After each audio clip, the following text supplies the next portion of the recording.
Hello and welcome to IGNOU BAPSH। तो आज हम बात करने वाले हैं BPSC 112 यूनिट नंबर 9 के थर्ड पार्ट की, जहां पर आज हम ये देखेंगे कि कैसे बुद्धिस्ट पॉलिटिकल थॉट में चक्रवर्ती का आइडिया आता है और जहां जो स्टेट है वो धर्म को इम्प्लीमेंट करने का काम करती है एज अ इंस्ट्रूमेंट, जिसकी शुरुआत होती है धर्म एंड द स्टेट से। तो फाइनल और लास्ट स्टेज में जो बुद्धिस्ट नोशन होते हैं आइडियल किंगशिप के लिए, वो इस तरीके से इमर्ज होते हैं जहाँ पर बुद्धिस्ट पॉलिटिकल थॉट में ये कहा जाता है कि जो स्टेट है वो फाइनल स्टेज में एक इंस्ट्रूमेंट बन जाती है धर्म के लिए। जहाँ पर इसका मतलब है कि धर्म जो है अब वो सिर्फ स्टेट की पावर को कंट्रोल नहीं करता, बल्कि जो इंडिविजुअल का कंडक्ट है, उसके बात करने का तरीका, उससे एंगेज करने का तरीका, उसका बिहेवियर, इन सभी को धर्म जो है अब वो रेगुलेट करने का काम करता है। और अल्टीमेटली जो स्टेट है वो एम करती है कि इस धर्म का यूज़ करके हम एक ऐसा जस्ट सोशल ऑर्डर बनाएं बेस्ड ऑन धर्म, जहाँ पर एथिकल स्टेटस जो है स्टेट का वो बहुत ज़्यादा अपलिफ्ट हो सके और सारे इंडिविजुअल्स अपने आप को डेवलप कर सकें एथिकल वे में। उसके बाद आता है अना एंड धर्म। तो इस फाइनल स्टेज में हम ये देखते हैं कि बहुत सारे जो बुद्धिस्ट फॉलोअर्स हैं वो इस फेज़ में आने लगते हैं और ये चीज़ें इतनी ज़्यादा बढ़ने लगती हैं कि अब बड़े बड़े राजा भी इसके इन्फ्लुएंस में आने लगते हैं। तो जैसे जैसे बुद्धिज़्म जो है और स्ट्रॉन्ग मोनार्कीज फोकस करती हैं स्पिरिचुअल इंडिपेंडेंस और स्टेट अथॉरिटी के बीच में एक बैलेंस बनाने की, तो हम ये देखते हैं कि जो बुद्धिस्ट है, बुद्धिज़्म है, वो अगर हम इसके कुछ हिस्ट्री में जाएं तो ये अर्बन एरियाज़ में डेवलप नहीं हुआ था, ये हुआ था थोड़ा बाहर। यानी जो हमारी उस समय की सिटीज़ हुआ करती थी या बड़ी-बड़ी हम कह सकते हैं कि जनपद हुआ करते थे, तो इससे बाहर जाकर सोसाइटी से बाहर जो बुद्धिज़्म था वो डेवलप होना शुरू हुआ था। लेकिन जैसे-जैसे स्टेट का कॉन्सेप्ट उस समय पर, यानी 6th सेंचुरी और 5th सेंचुरी की हम बात कर रहे हैं, उस समय पर स्टेट का कॉन्सेप्ट जैसे-जैसे बढ़ने लगा, वैसे-वैसे जो बुद्धिस्ट फॉलोवर्स हुआ करते थे, वो स्टेट के इन्फ्लुएंस में आ गए और इतने ज़्यादा इन्फ्लुएंस में आ गए कि बड़े-बड़े राजा जैसे कि बिंबिसार और सम्राट अशोक जो थे, वो भी बुद्धिज़्म के सपोर्ट में आए और उन्होंने मोनेस्ट्रीज़ को बिल्ड अप करने का काम किया और अपने लॉज़ को थोड़ा ईज़ किया, ताकि संघ जो है, वो बुद्धिस्ट संघ हम पढ़ चुके हैं इस यूनिट में, ताकि जो बुद्धिस्ट संघ है वो अपना काम आसानी से कर सके। और हार्मनी को मेंटेन करके रखने के लिए मॉन्क्स के अनुसार अपने रूल्स को ये एडजस्ट भी किया करते थे और संघ के मामलों में ये पॉलिटिक्स को अवॉइड किया करते थे और स्टेट की बाउंड्रीज के अंदर अंदर रहकर ही ये सारा काम किया जाता था, ताकि किसी भी तरीके का कोई कन्फ्रंटेशन हमें ना दिख सके।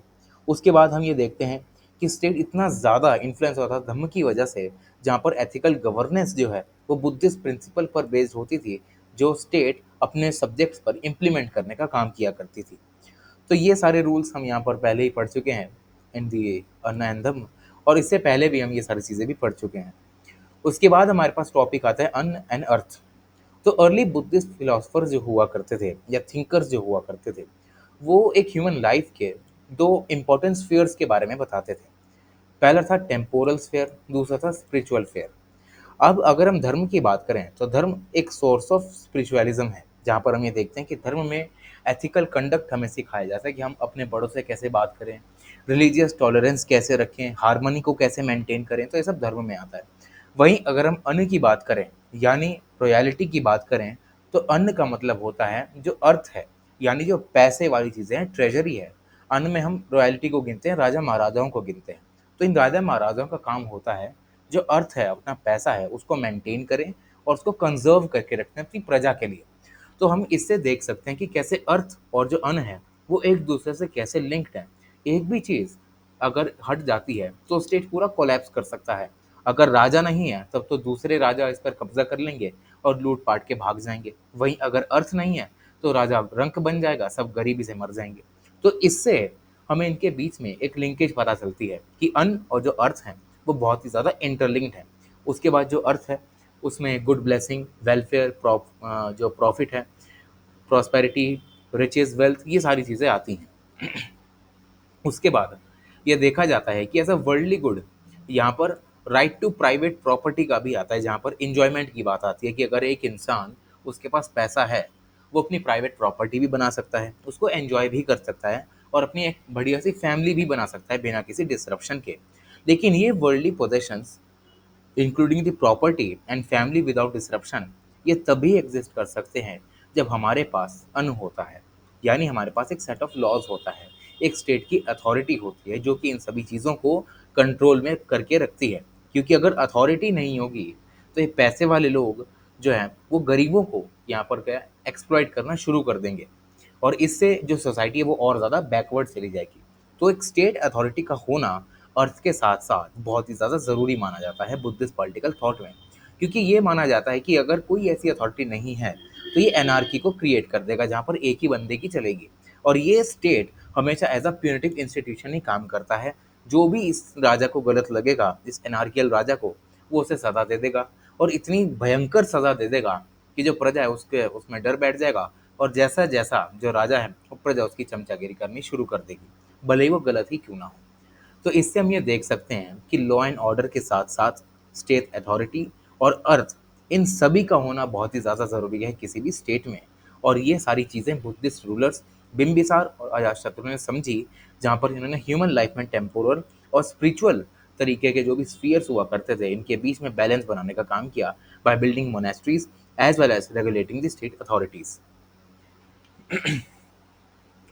आगे बढ़ते हैं state as an ethical instrument of the dhamma. तो मोनार्कियल डेस्पोटिज्म को अवॉइड करने के लिए जो उस समय की रॉयलिटी हुआ करती थी वो धर्म से सेपरेट हुआ करती थी, और संघ की जो ऑटोनॉमी थी वो इंश्योर्ड की जाती थी ताकि इनके बीच में कोई भी हिंड्रेंस ना पैदा हो। तो जब एक कॉन्ट्रेक्चुअल ऑब्लिगेशन होता है स्टेट का एज अ ह्यूमन ऑर्गेनाइजेशन, तो ये देखा जाता है कि कभी कभार जो स्टेट है वो ज़्यादा पावरफुल बन जाती है और ह्यूमन लाइफ के सारे स्फीयर्स को स्टेट जो है वो रेगुलेट करने लगती है। लेकिन यहाँ बुद्धिस्ट पॉलिटिकल थॉट में ये कहा जाता है कि जो धर्म है, धर्म अन्न से ऊपर रहेगा, यानी धर्म सुप्रीम रहेगा अन्न से, ताकि जो धर्म है, धर्म के तरीके से सारी चीज़ें जो हैं वो यहाँ पर चल सकें, क्योंकि धर्म को एज अ कॉस्मिक फोर्स देखा जाता है जिसमें एक पावर है कि ना ही ये स्टेट की पावर को कंट्रोल करता है, बल्कि स्टेट की पावर को कंट्रोल करने के साथ साथ ये इंडिविजुअल लेवल पे भी उनके बिहेवियर को कंट्रोल या रेगुलेट करने की बातें करता है। तो इससे हम ये देख सकते हैं कि अगर एक राजा धर्म को नेग्लेक्ट करता है तो इससे वो राजा बहुत सारे खतरों से घिर सकता है, जैसे कि ड्रॉट, फेमाइन, कोई लड़ाई हो जाए। तो ऐसी सारी चीज़ें यहाँ पर बताई गई हैं। उसके बाद धर्म से रिलेटेड कुछ सेरेमनीज भी इस बुद्धिस्ट पॉलिटिकल थॉट में हमें बताई गई हैं, जैसे कि fasting, charity, vows of righteousness and meditation. तो ये चीज़ें यहाँ पर आती हैं एथिकल इंस्ट्रूमेंट ऑफ धम्म में। आगे बढ़ते हैं दी आइडिया ऑफ चक्रवर्ती पे। तो ये पूरा process way back to the phase one, जहाँ पर हम ये देखते हैं कि स्टेट की शुरुआत होती है। उसके बाद सेकंड स्टेट में देखते हैं कि अब धीरे धीरे संघ जो है वो इंटरमीडिएट लेवल पे काम करना शुरू करते हैं। अब हम थर्ड फेज पे आ चुके हैं जो कि इसका फाइनल फेज है। तो ये पूरा प्रोसेस एक चीज़ में रिजल्ट करता है। अब वो क्या रिजल्ट आता है? रिजल्ट आता है चक्रवर्ती राजा का, जिसे हम धार्मिको धर्म राजा के नाम से जानते हैं, जिसका मतलब होता है कि एक ऐसा राजा है जो कि धर्म के हिसाब से चलता है, और ये यूनिवर्सल मोनार्क के नाम से भी जाना जाता है। साथ ही इसे द राइटियस रूलर के नाम से भी जाना जाता है, क्योंकि ये सारे काम जब वो धर्म के हिसाब से करता है। तो ये जो सारी चीज़ें हैं, इन सभी को थोड़ा एनालाइज करते हुए जो यूएन घोषाल एक स्कॉलर हैं, वो पॉइंट आउट करते हैं कि जो मोस्ट इंपॉर्टेंट कंट्रीब्यूशन रहा है अर्ली बुद्धिज्म का एंशिएंट इंडियन पॉलिटिकल थॉट में, वो यही है कि एक राजा के लिए क्या सेट ऑफ रूल्स होने चाहिए अपनी प्रजा को रूल करने के लिए। वो सारी चीज़ें हमें इस बुद्धिस्ट पॉलिटिकल थॉट के चक्रवर्ती के आइडिया में मिलती हैं कि किस तरीके से राजा खुद को संभालता है, अपनी प्रजा की इंटरनल प्रॉब्लम्स को देखता है, साथ ही साथ वो फॉरेन रिलेशंस कैसे एस्टैब्लिश करके रखता है। तो ये सारी चीज़ें चक्रवर्ती के आइडिया में बताई जाती हैं। उसके बाद जो चक्रवर्ती किंग है उसे as a protector of the people कहा जाता है, जो अपने प्रजा की रक्षा करता है। उसके पास 7 जेम होते हैं, वो हमेशा राइटियसनेस के ओर जाता है, धर्म का पालन करता है। उसके बाद ना ही ये जो हमारा राजा है वो सिर्फ टेरिटोरियल एक्सपेंशन में ध्यान नहीं देता, बल्कि फिजिकल और मटेरियल रिसोर्सेज को भी यहाँ पर कंजर्व और एक्वायर करने की बात करता है बाय मॉरल सोशल ऑर्डर। उसके बाद ये जो राजा है हमारा चक्रवर्ती राजा, ये कुछ मॉरल परसेप्ट्स को भी सिखाता है, यानी जो लेमन है। अब लेमन का मतलब क्या होता है कि मान लीजिए बुद्धिज़्म है। अब बुद्धिज़्म के जो फॉलोवर्स होते हैं, जो डाई हार्ड फॉलोवर्स हैं, वो उसकी एक-एक चीज़ मानेंगे। लेकिन कुछ लोग ऐसे होते हैं जो कि लेमन होते हैं। लेमन का मतलब ये होता है कि एक जो इंसान है वो बुद्धिज़्म के प्रिंसिपल्स को तो मानता है, लेकिन डाई हार्ड उसके हर एक प्रिंसिपल को फॉलो नहीं करता है। वो किसी सेट ऑफ रूल्स को ही फॉलो करता है और इससे वो अपना काम चलाता है। तो ये होते हैं लेमैन। तो एक चक्रवर्ती राजा लेमैन और नए नए किंग्स को भी बुद्धिज्म की टीचिंग देता है कि किस तरीके से आपको रहना चाहिए, जिससे ये इंश्योर हो सके कि सारे लोग बिना किसी डिस्कम्फर्ट के यहाँ पर रह सकें और अपनी प्रॉपर्टी फैमिली का ध्यान रख सकें और सारी बेसिक नीड्स को फुलफिल कर सकें। उसके बाद चक्रवर्ती को एज अ कैरिज्मेटिक लीडर भी कहा जाता है, जिसका अपना एक ऑरा होता है, कैरिज्मा होता है और ये अपनी प्रजा के अमंग बहुत ही ज़्यादा पॉपुलर रहता है। ये लोगों से कंसल्ट करता है, उनके कंसेंट पर सारे एक्शन लेता है।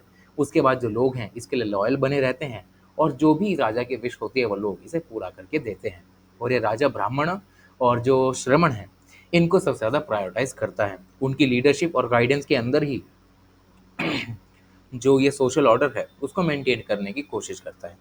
तो देयरफॉर हम ये देख सकते हैं कि जो बुद्धिस्ट थ्योरी ऑफ किंगशिप है, इस पूरी थियरी में हमें कैसे बताया गया कि एक राजा जो है वो सिर्फ पनिशिंग कंट्रोलिंग दी सोसाइटी इनके लिए नहीं बना है, बल्कि एक राजा बना है अपनी सोसाइटी को जस्ट बनाने के लिए, एक मॉरल सोशल ऑर्डर स्टैब्लिश करने के लिए, जिसका काम ये नहीं कि जो जिसने गुनाह कर दिया उसको सजा दे दी, उसको मार डाला, बस यहाँ पर काम खत्म हो गया, ऐसा नहीं। बल्कि राजा का काम ये है कि जो भी लोग उसके अंडर रह रहे हैं उन सभी को वो सिखाए कि किस तरीके से रहना है, सोसाइटी में आपका कोड ऑफ कंडक्ट कैसा होना चाहिए, धर्म को कैसे फॉलो करना चाहिए और सोसाइटी में कैसे आप डिग्निटी के साथ रह सकते हैं by following the principles of dhamma. तो यही सारी चीज़ें हमें बुद्धिस्ट पॉलिटिकल फिलॉसफी में बताई जाती हैं। उसके बाद आता है normative kingship and the creation of just social order.